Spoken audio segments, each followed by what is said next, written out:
Harry Potter and the Sorcerer's Stone. Chapter 3. The Letters from No One. The escape of the Brazilian boa constrictor earned Harry his longest ever punishment.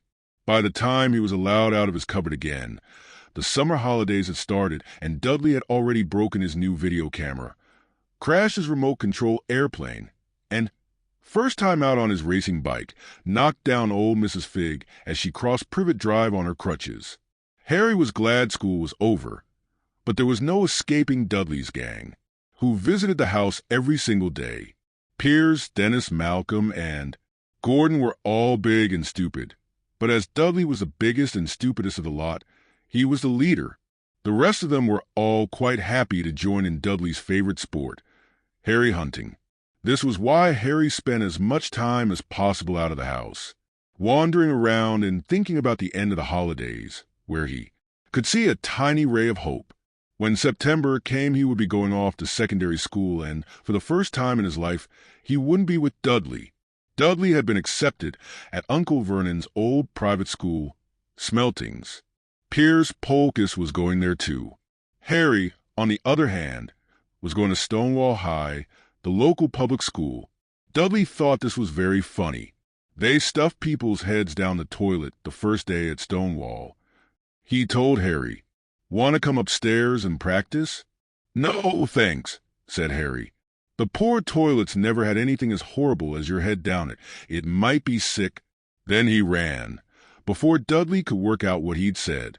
One day in July, Aunt Petunia took Dudley to London to buy his Smeltings uniform, leaving Harry at Mrs. Fig's. Mrs. Fig was tea as bad as usual. It turned out she'd broken her leg tripping over one of her cats, and she didn't seem quite as fond of them as before. She let Harry watch television and gave him a bit of chocolate cake that tasted as though she'd had it for several years. That evening, Dudley paraded around the living room for the family in his brand-new uniform. Smeltings boys wore maroon tailcoats, orange knickerbockers, and flat straw hats called boaters. They also carried knobless sticks, used for hitting each other while the teachers weren't looking. This was supposed to be good training for later life. As he looked at Dudley in his new knickerbockers, Uncle Vernon said gruffly that it was the proudest moment of his life. Aunt Petunia burst into tears and said she couldn't believe it was her ickle Dudleykins. He looked so handsome and grown-up. Harry didn't trust himself to speak. He thought two of his ribs might already have cracked from trying not to laugh. There was a horrible smell in the kitchen the next morning when Harry went in for breakfast. It seemed to be coming from a large metal tub in the sink. He went to have a look. The tub was full of what looked like dirty rags swimming in gray water. "What's this?" he asked Aunt Petunia. Her lips tightened, as they always did if he dared to ask a question. "Your new school uniform," she said. Harry looked in the bowl again. "Oh," he said. "I didn't realize it had to be so wet." "Don't be stupid," snapped Aunt Petunia. "I'm dyeing some of Dudley's old things gray for you. It'll look just like everyone else's when I've finished." Harry seriously doubted this, but thought it best not to argue. He sat down at the table and tried not to think about how he was going to look on his first day at Stonewall High, like he was wearing bits of old elephant skin, probably. Dudley and Uncle Vernon came in, both with wrinkled noses because of the smell from Harry's new uniform. Uncle Vernon opened his newspaper as usual, and Dudley banged his smelting stick, which he carried everywhere, on the table. They heard the click of the mail slot and flop of letters on the doormat. "Get the mail, Dudley," said Uncle Vernon from behind his paper. "Make Harry get it." "Get the mail, Harry." "Make Dudley get it." "Poke him with your smelting stick, Dudley." Harry dodged the smelting stick and went to get the mail. 3 things lay on the doormat. A postcard from Uncle Vernon's sister Marge, who was vacationing on the Isle of Wight, a brown envelope that looked like a bill, and a letter for Harry. Harry picked it up and stared at it, his heart twanging like a giant. Elastic band. No one ever in his whole life had written to him. Who would? He had no friends, no other relatives. He didn't belong to the library, so he'd never even got rude notes asking for books back. Yet here it was, a letter, addressed so plainly there could be no mistake. Mr. H. Potter, the cupboard under the stairs. 4 Privet Drive, Little Whinging, Surrey. The envelope was thick and heavy, made of yellowish parchment, and the address was written in emerald green ink. There was no stamp. Turning the envelope over, his hand trembling, Harry saw a purple wax seal bearing a coat of arms. A lion, an eagle, a badger, and a snake surrounding a large letter H. "Hurry up, boy!" shouted Uncle Vernon from the kitchen. "What are you doing?" "Checking for letter bombs." He chuckled at his own joke. Harry went back to the kitchen, still staring at his letter.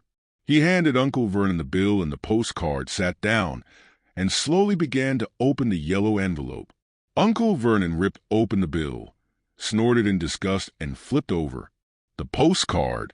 "Marge is ill," he informed Aunt Petunia. "Ate a funny whelk." "Dad," said Dudley suddenly. "Dad, Harry's got something." Harry was on the point of unfolding his letter, which was written on the same heavy parchment as the envelope, when it was jerked sharply out of his hand by Uncle Vernon. "That's mine," said Harry, trying to snatch it back. "Who'd be writing to you?" sneered Uncle Vernon, shaking the letter open with one hand and glancing at it. His face went from red to green faster than a set of traffic lights. And it didn't stop there. Within seconds, it was a grayish white of old porridge. Petunia," he gasped. Dudley tried to grab the letter to read it, but Uncle Vernon held it high out of his reach. Aunt Petunia took it curiously and read the first line. For a moment it looked as though she might faint. She clutched her throat and made a choking noise. "Vernon. Oh my goodness, Vernon."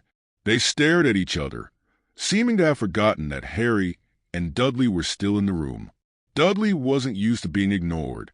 He gave his father a sharp tap on the head with his smelting stick. "I want to read that letter," he said loudly. "Want to read it," said Harry furiously, "as it's mine." "Get out, both of you," croaked Uncle Vernon, stuffing the letter back. Inside its envelope, Harry didn't move. "I want my letter," he shouted. "Let me see it," demanded Dudley. "Out!"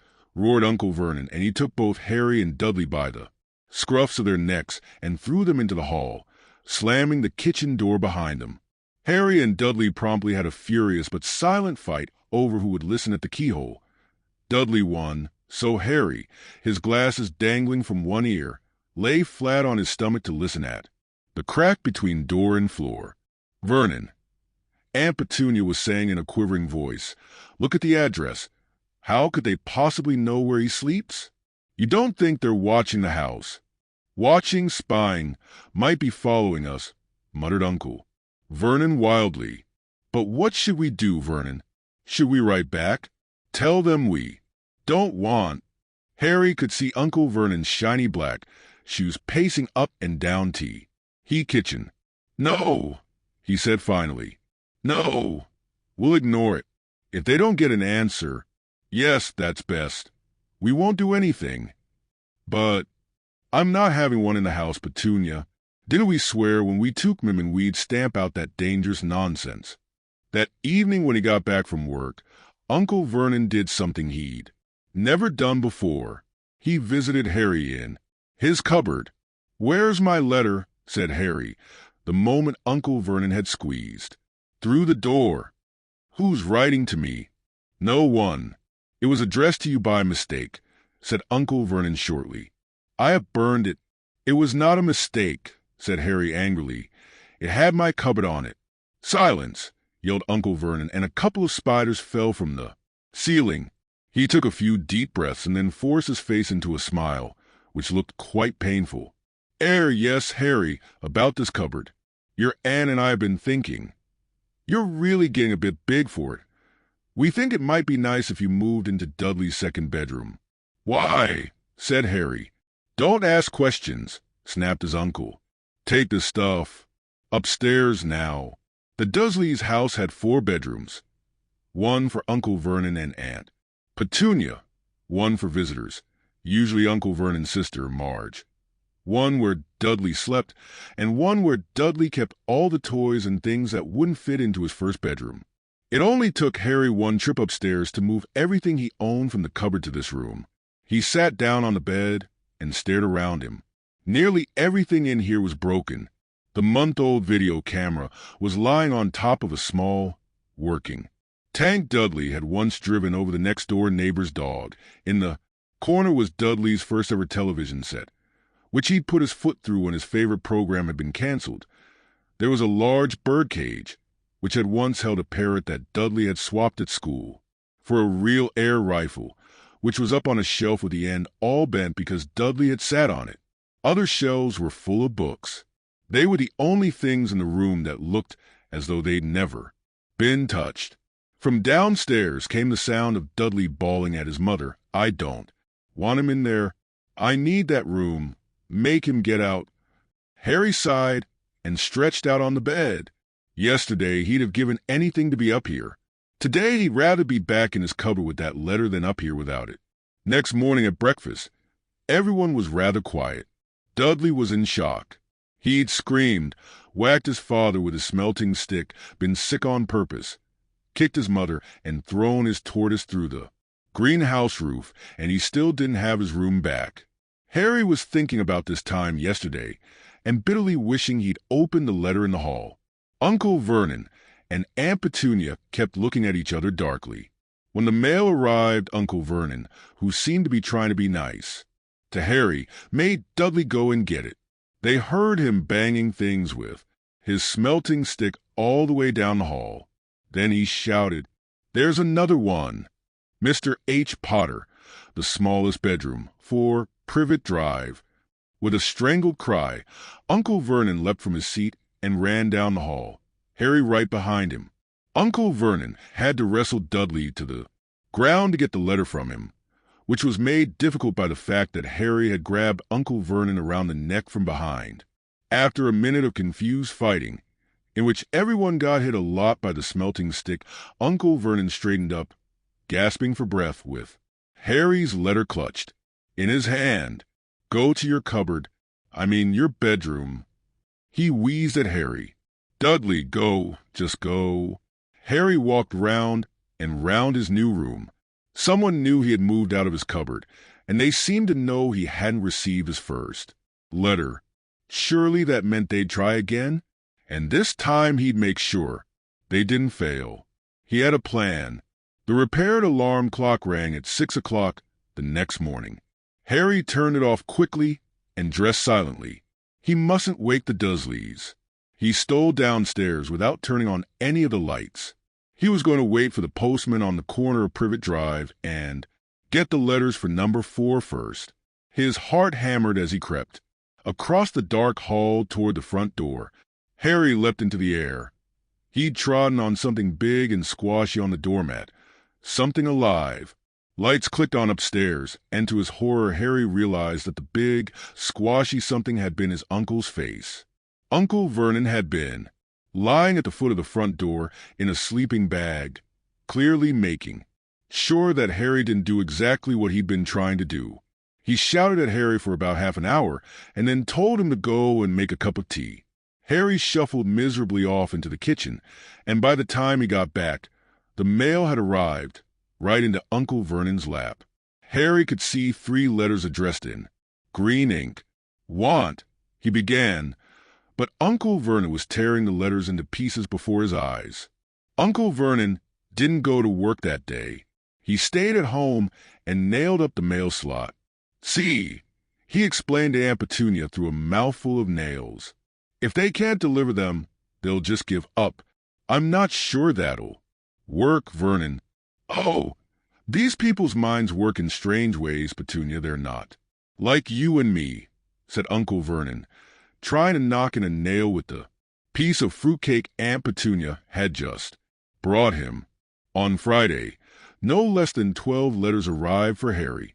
As they couldn't go through the mail slot, they had been pushed under the door, slotted through the sides, and a few even forced through the small window in the downstairs bathroom.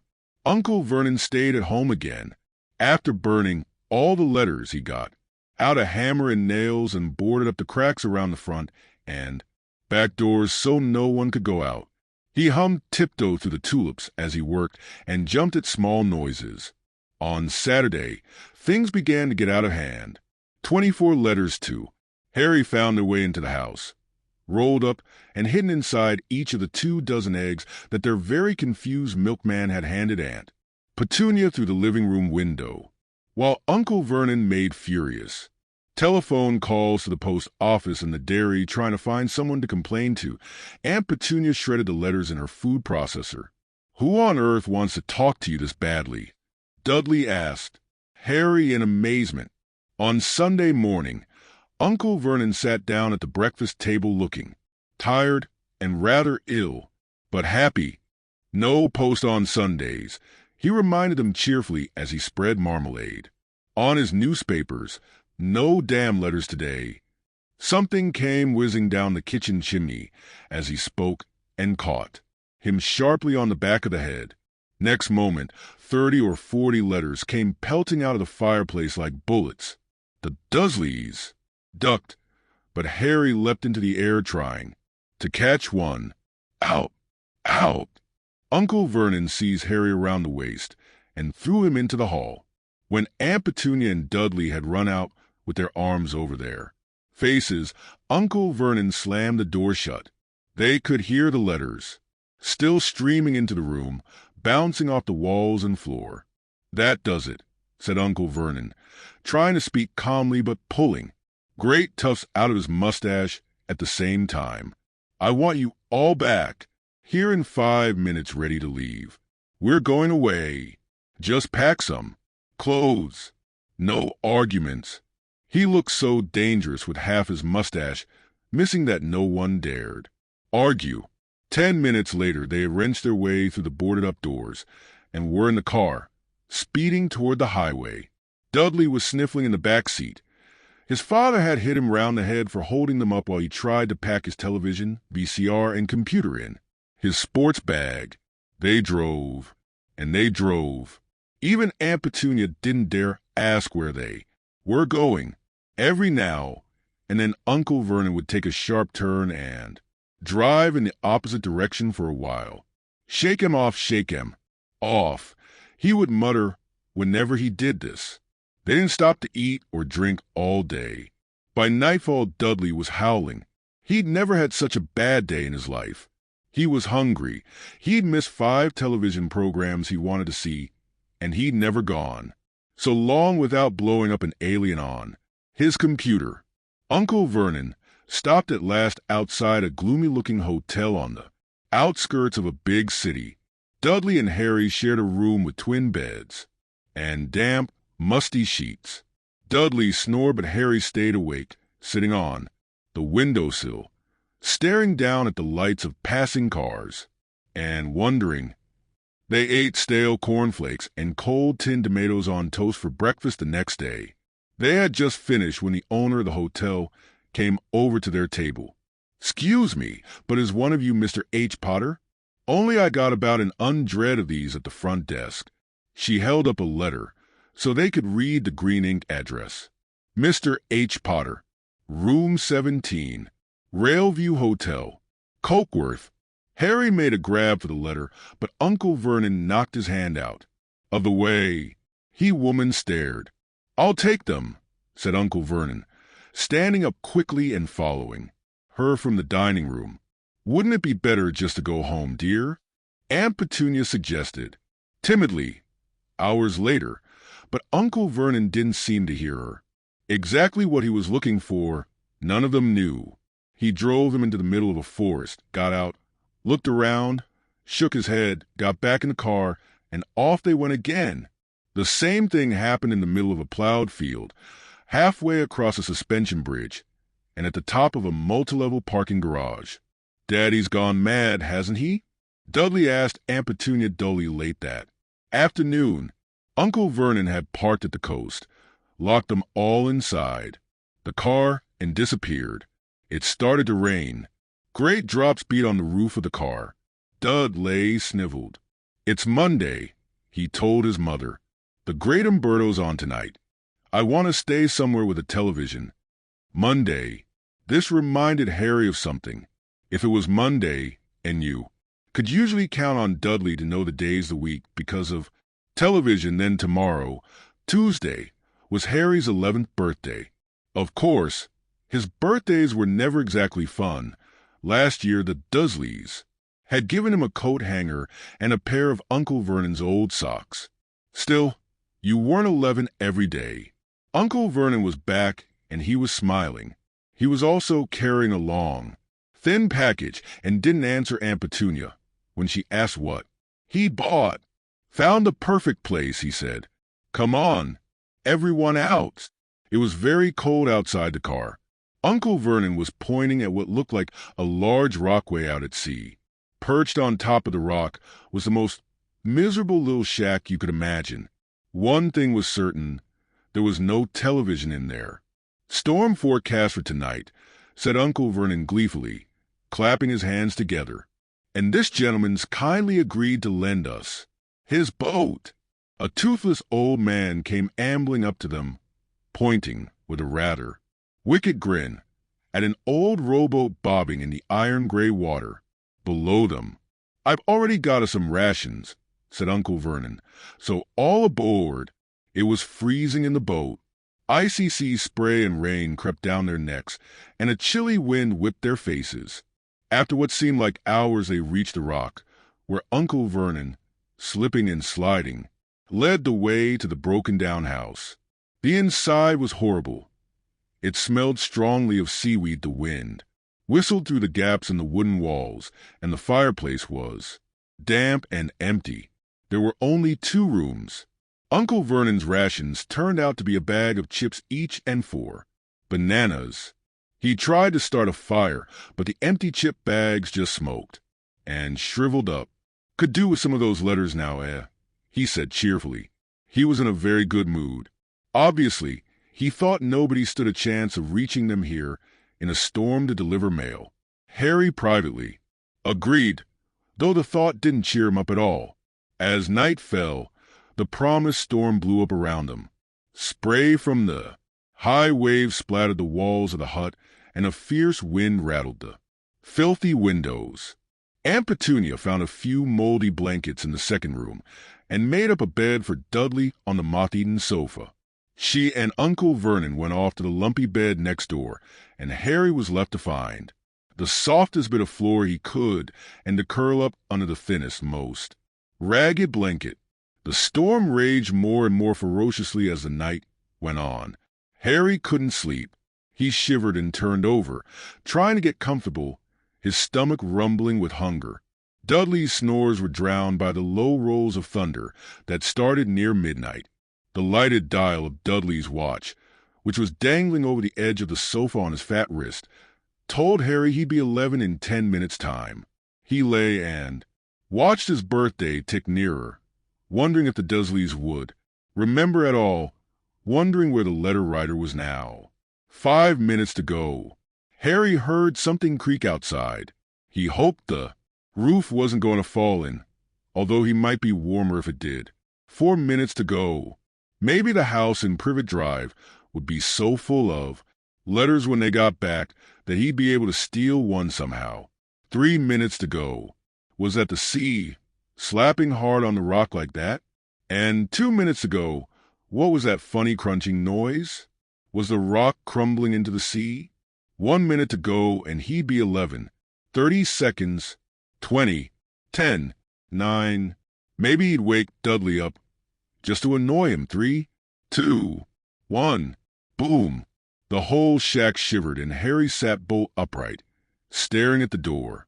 Someone was outside, knocking to come in.